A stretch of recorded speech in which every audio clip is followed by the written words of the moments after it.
ఓరుగల్లు ప్రజల ఇలవేలుపు చారిత్రక శ్రీ భద్రకాళి దేవాలయానికి మహర్దశ పట్టనుంది. ఆలయాన్ని గొప్ప క్షేత్రంగా అభివృద్ధి చేసేందుకు తెలంగాణ ప్రభుత్వం 30 కోట్ల రూపాయలతో అభివృద్ధి చేయనుంది. 4 వైపులా రాజగోపురాలు, మాడవీధుల నిర్మాణానికి సిద్ధమైంది. ఒకవైపు ఆధ్యాత్మిక ఉట్టిపడేలా మధుర మీనాక్షి అమ్మవారి ఆలయాన్ని తలపించేలా రాజగోపురాలతో పాటు భద్రకాళి చెరువుని సుందరీకరించి టూరిస్టులను ఆకర్షించే విధంగా బోటింగ్, కాటేజీలు ఏర్పాటు చేస్తుంది. వరంగల్ భద్రకాళి అమ్మవారి ఆలయంపై మెగా 9 టీవీ ప్రత్యేక కథనం. భద్రకాళి అమ్మవారి ఆలయానికి మహర్దశ చేకూరింది.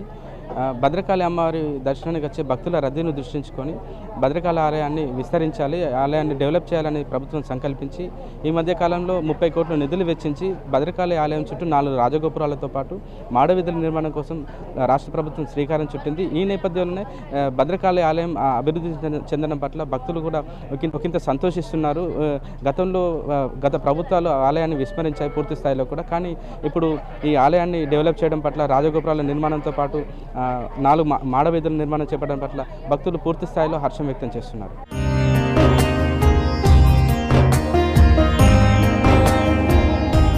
వరంగల్ నగరానికి వాయువ్య దిశలో ఉంది భద్రకాళి దేవాలయం.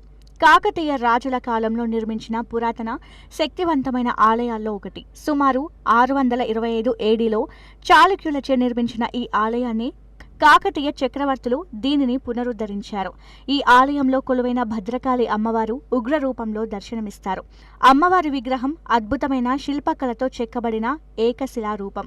ఆలయం పక్కన ఉన్న భద్రకాళి చెరువు ఆలయ ప్రాముఖ్యతను మరింత పెంచుతుంది.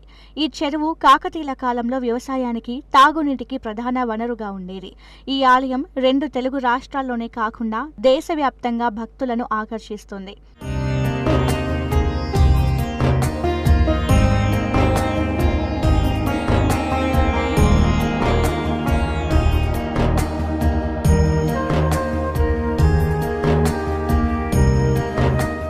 దేవి శరన్నవరాత్రులు, దసరా వంటి పండుగలకు ఇక్కడ ప్రత్యేక పూజలు, ఉత్సవాలు జరుగుతాయి. వేలాది మంది భక్తులు ఆలయాన్ని సందర్శించి అమ్మవారి ఆశీస్సులు పొందుతారు. ప్రధాని మోదీ సహా పలువురు ప్రముఖులు ఈ ఆలయాన్ని సందర్శించారు. ఈ ఆలయం కాకతీయ వైభవాన్ని, నిర్మాణ శైలిని ప్రతిబింబిస్తుంది.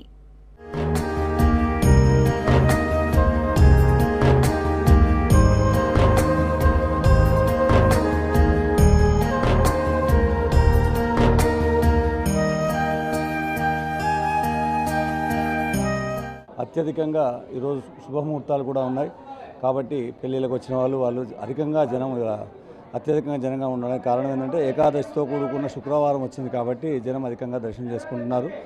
ఇకపోతే అమ్మవారికి మాడవీధుల నిర్మాణం జరుగుతుంది.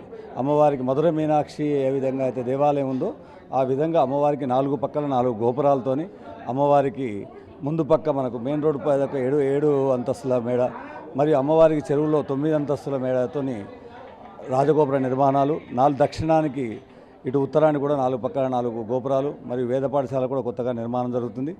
అమ్మవారికి రాబోయే రోజుల్లో కూడా మన అమ్మవారిది కూడా చాలా విస్తరణ చేసి మాడవీధుల నిర్మాణం, అమ్మవారికి ఒక పెద్ద రథసేవ, అమ్మవారి ఏదైతే వెంకటేశ్వర స్వామికి ఏ విధంగా చుట్టూ రథం తిరుగుతుంటుందో ఆ విధంగా అమ్మవారి తీయడం కోసం రాష్ట్ర ప్రభుత్వం నుంచి 30 కోట్ల రూపాయలు శాంక్షన్ చేశారు. డెవలప్మెంట్ జరుగుతుంది. కావున భక్తులు అమ్మవారిని అధిక సంఖ్యలో పాల్గొని దర్శించుకొని తరించాలని కోరుకుంటున్నారు. ప్రపంచంలోనే గొప్పగా మన అమ్మవారు దర్శనానికి వచ్చేస్తున్నారు. దేశాల నుంచి, మన దేశం నుంచి కూడా కాకుండా విదేశాల నుంచి కూడా అమ్మవారు దర్శించుకొని తరిస్తున్నారు. ఇంకా రాబోయే రోజుల్లో తిరుపతి దేవాలయం లాగా మనం రోజుకు లక్షలాది మంది దర్శించుకునే అవకాశాలు ఉన్నాయి. అమ్మవారి యొక్క ఆ మహిమ అలా ఉంది. అమ్మ దయ ఉంటే అన్నీ ఉన్నట్టుగా అందుకోసం అమ్మవారిని దర్శించుకొని భక్తులు తరిస్తున్నారు కాబట్టి ఇంకా అధిక సంఖ్యలో భక్తులు ఇచ్చేస్తారు. అమ్మవారు ముఖ్యంగా అంటే భద్రాన్ని కల్పించే అమ్మవారు. భద్రం శుద్ధాత్మ విద్యానం భద్రలోకైకారిణి అని అమ్మవారు చెప్తుంది. భద్రతను శ్రేయస్సును కలిగించే అమ్మవారు కాబట్టి ఆ అమ్మవారు సదాశివుని ఆసనంగా చేసుకొని కూర్చుంది. అటు అమ్మవారిని, శివుణ్ణి దర్శించుకునే పుణ్య ఫలితంతోనే ఆ భక్తులు తరిస్తున్నారు. బాగా వాళ్ళ కోరికలు నెరవేరుతున్నాయని అధిక సంఖ్యలో ఇచ్చేస్తున్నారు భక్తులు. ఇంకా ముందు కూడా చాలా అభివృద్ధి చెందుతూ ఉంటుంది దేవాలయం. ఇంత చారిత్రక ఆధ్యాత్మిక నేపథ్యం ఉన్న భద్రకాళి ఆలయాన్ని మరింత అభివృద్ధి చేయాలని తెలంగాణ ప్రభుత్వం నిర్ణయం తీసుకుంది. తమిళనాడులోని మదురై మీనాక్షి అమ్మవారి దేవాలయం నమూనాతో ఆలయాన్ని అభివృద్ధి చేయనుంది. ఆలయ చరిత్రను అందరికీ తెలిసేలా నిర్మాణాలు ఉండాలని ప్రభుత్వం భావిస్తోంది. ఆలయం చుట్టూ మాడవీధుల అభివృద్ధికి 30 కోట్ల రూపాయలతో పనులు ప్రారంభించింది. ప్రత్యేక రోజుల్లో అమ్మవారి ఊరేగింపు కోసం 30 అడుగుల వెడల్పుతో మాడవీధులు ఉంటాయి. ప్రస్తుతం ఖాళీ స్థలాలను చదును చేస్తున్నారు. ఆలయం నలువైపులా రాజగోపురాలు నిర్మించాలని నిర్ణయించారు. భద్రకాళి అమ్మవారి విగ్రహం 9 అడుగుల వెడల్పు, 9 అడుగుల పొడవుతో పశ్చిమాభిముఖంగా ఉంటుంది. అంటే పడమర వైపు చూస్తూ ఉంటుంది. సాధారణ రోజుల్లో 5,000 మంది భక్తులు ఆలయానికి వస్తుంటారు. ఏడాదికి 4 సార్లు జరిగే ఉత్సవాలతో పాటు ప్రత్యేక రోజుల్లో 15,000 మంది వరకు అమ్మవారిని దర్శించుకుంటారు. దీంతో ఆలయ అభివృద్ధి పనులను వేగంగా చేస్తున్నారు.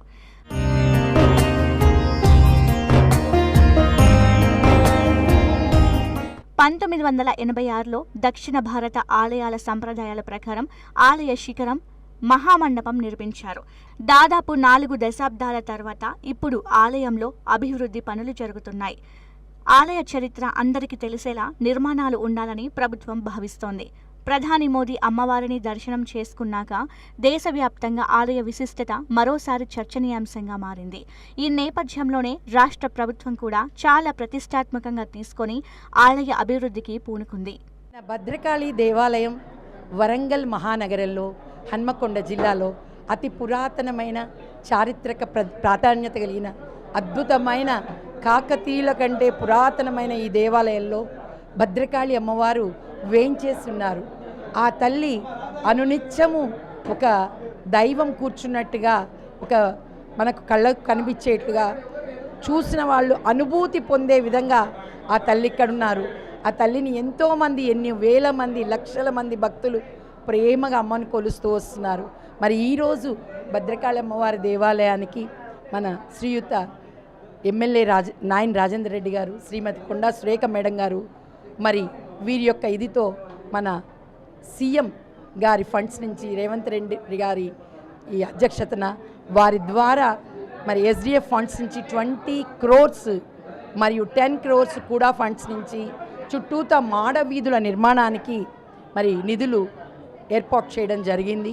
అదేవిధంగా మొన్న రీసెంట్గా 4వ తారీఖు మరి మన ఎండోమెంట్ మినిస్టర్ గారైన శ్రీమతి కొండా సురేఖ మేడం గారు, మన ఎమ్మెల్యే రాజేందర్ రెడ్డి గారిచే మరి వేద పాఠశాల, అంటే వేద విద్యార్థులందరూ చక్కగా ప్రశాంతంగా కూర్చుని ఉండే విధంగా వాళ్ళకి రూమ్స్ అవి ఏర్పాటు చేసే విధంగా మంచి చల్లటి వాతావరణంలో చుట్టూతా చెట్లతో ఒక అద్భుతమైన వాతావరణాన్ని క్రియేట్ చేయాలనే ఉద్దేశంతో మరి మేము ఒక వేద పాఠశాలను ఏర్పాటు చేయడానికి శంకుస్థాపన చేయడం జరిగింది. కాకతీయ అర్బన్ డెవలప్మెంట్ చైర్మన్ గారైన ఇనగాల వెంకట్రామరెడ్డి గారు, మరి కలెక్టర్ గారు, మరి ఎమ్మెల్యే గారు ప్రత్యేక శ్రద్ధ తీసుకొని ఈ యొక్క పొంగులేటి శ్రీనివాసరెడ్డి గారి పర్మిషన్ తోటి మరి ఆ యొక్క చెరువులో పూడిక తీయించి మంచిగా అక్కడ ఒక సుందరంగా ఉండే విధంగా చెరువుని ఏర్పాటు చేయడం, మరి దాని లోపల 3 ద్వీపాలను ఏర్పాటు చేయడం, ఆ ద్వీపాల్లో చెట్లు ఒక అందమైన, అంటే నక్షత్రాలకు సంబంధించిన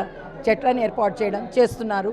ఒకవైపు మాడవీధులు, రాజగోపురాల నిర్మాణంతో పాటు మరోవైపు పర్యాటకులను ఆకర్షించే విధంగా చెరువు సుందరీకరణ పనులు కూడా జరుగుతున్నాయి. భద్రకాళి చెరువులో బోటింగ్తో పాటు కాలేజీల నిర్మాణం కూడా చేపడుతున్నారు.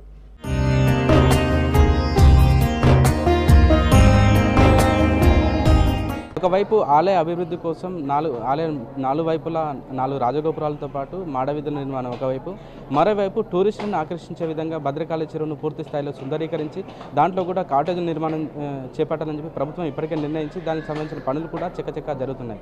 ఎక్కడ కూడా ఆధ్యాత్మికతకు ఏమాత్రం లోటు రాకుండా పూర్తి స్థాయిలో కూడా భక్తులు ఎవరైతే వస్తారో వాళ్ళను ఆధ్యాత్మిక కేంద్రంగా చూపించే విధంగా కూడా పూర్తి స్థాయిలో 4 వైపుల రాజగోపురాలు, ఏదైతే మధుర మీనాక్షి అమ్మవారి టెంపుల్ ఉంటుందో అదేవిధంగా టెంపుల్ తలపించే విధంగా 4 రాజగోపురాలు సేమ్ అదే విధంగా రూపొందించడంతో పాటు తిరుమల శ్రీ వెంకటేశ్వర స్వామి ఆలయం చుట్టూ ఉన్న మాడవీధులను అదే నమూనాతో 4 మాడవీధుల నిర్మాణం చేపట్టడం పట్ల భక్తులు వరంగల్ భక్తులతో పాటు రెగ్యులర్గా ఇక్కడ చుట్టుపక్కల జిల్లాల పాటు కరీంనగర్, ఖమ్మం, నల్గొండ జిల్లాలతో పాటు ఇతర రాష్ట్రాల ప్రజలు కూడా ఇక్కడికి వచ్చి రెగ్యులర్గా అమ్మవారిని దర్శనం చేసుకుంటున్న నేపథ్యంలో కూడా ఇప్పటికే 30 కోట్ల నిధులు వెచ్చించి ఆలయ అభివృద్ధి చేయాలని చెప్పి ప్రభుత్వం సంకల్పించిన నేపథ్యంలో కూడా భక్తులు ఒకంత హర్షం వ్యక్తం చేస్తున్నారు. ఈ నిర్మాణంలో కూడా ఎలాంటి లోటుపాట్లు రావద్దు, ఖచ్చితంగా కరెక్ట్ క్వాలిటీతో పాటు ఆధ్యాత్మికకు ఎక్కడ కూడా లోటు రాకుండా కూడా చూడాలని చెప్పేసి స్థానిక కలెక్టర్తో పాటు ఎమ్మెల్యేలు కూడా ఎప్పటికప్పుడు దీని మీద రివ్యూ నిర్వహిస్తూ సంబంధిత అధికారులకు సూచన చేస్తున్నారు.